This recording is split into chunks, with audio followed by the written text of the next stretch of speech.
Ons het gekwalifiseer vir die Harrocks Wêreldkampioenskap in Chicago van die 12de tot die 15de Junie. So ons het deelgeneem in Johannesburg in die Women's Doubles Pro kategorie en toe het ons gewen en nou het ons gekwalifiseer.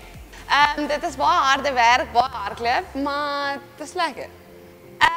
Ek dink die grootste uitdaging op hierdie stadium is om die fondse in te samel, want ons is obviously in the land of the rand, so om die fondse in te samel dat ons kan gaan. Ons is baie opgewonde, want vir my en Zili is dit die eerste keer wat ons oor see gaan.